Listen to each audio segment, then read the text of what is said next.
સૌરાષ્ટ્રના એવા 3 ઉમેદવારની વાત કરવી છે કે જેમને પોતે પોતાના મત વિસ્તારની અંદર પોતાને જ મત આપી શકશે નહીં। આમાં પરસોત્તમ રૂપાલા, મનસુખ માંડવિયા અને પરેશ ધાનાણી। નમસ્કાર દર્શક મિત્રો, સૌરાષ્ટ્રના એવા 3 ઉમેદવારની વાત કરવી છે કે જેમને પોતે પોતાના મત વિસ્તારની અંદર પોતાને જ મત આપી શકશે નહીં।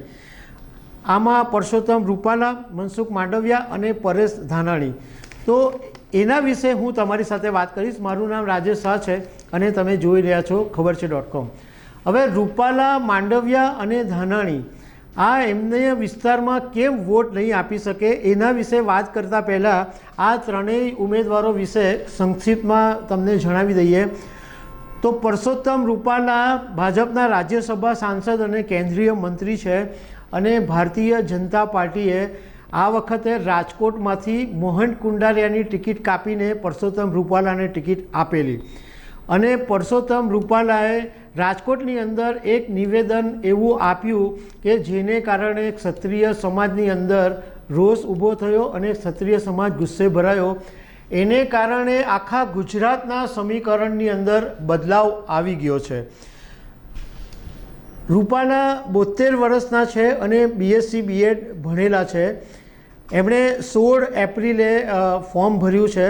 હવે વાત કરીએ મનસુખ માંડવિયાની તો મનસુખ માંડવિયા ભાવનગર યુનિવર્સિટીમાંથી ભણેલા છે અને 2012-2018 ગુજરાતના રાજ્યસભાના સાંસદ છે। હમણાં છેલ્લે એમને કેન્દ્ર સરકારની અંદર આરોગ્ય મંત્રી પણ બનાવવામાં આવ્યા હતા।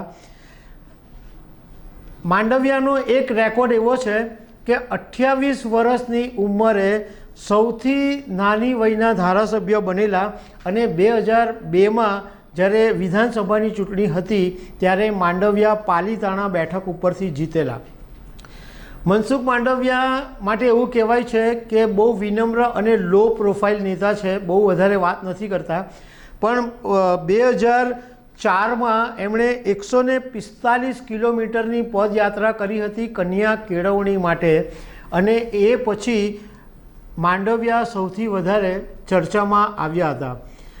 ત્રીજા પરેશ ધાનાણી કોંગ્રેસના દિગ્ગજ નેતા છે અને યુવા નેતા છે અને એકદમ લડાયક મિજાજ તરીકે જાણીતા છે।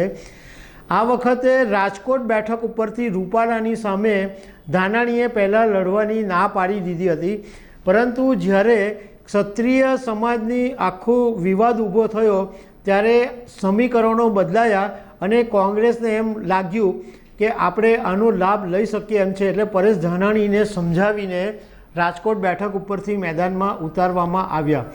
બીજું કે પરેશ ધાનાણી 2002ની અંદર જ્યારે વિધાનસભાની ચૂંટણી હતી અને કોંગ્રેસના યુવાન નેતા હતા ત્યારે એમણે રૂપાલાને ચૂંટણી હરાવેલી। હવે મુખ્ય મુદ્દાની વાત કરીએ કે જેમ શરૂઆતમાં મેં તમને કીધું તેમ કે રૂપાલા, માંડવિયા અને ધાનાણી પોતાના જ વિસ્તારમાં પોતાના ઉમેદવારને અથવા પોતાને જ મત નહીં આપી શકે।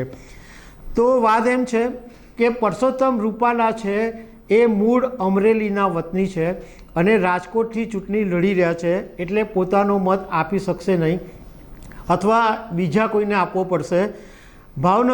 મનસુખ માંડવિયા છે એ ભાવનગરના વતની છે અને પોરબંદરથી ચૂંટણી લડી રહ્યા છે, એમના માટે બી સેમ પ્રોબ્લેમ છે।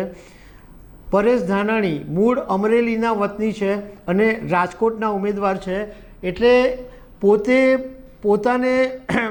પોતાના વિસ્તારમાં મત નહીં આપી શકે અને પોતાના ઉમેદવારને પણ મત આપી શકશે નહીં। તો દર્શક મિત્રો, આવી અનેક વાતો સાથે અમે તમને મળતા રહીશું। Thank you very much.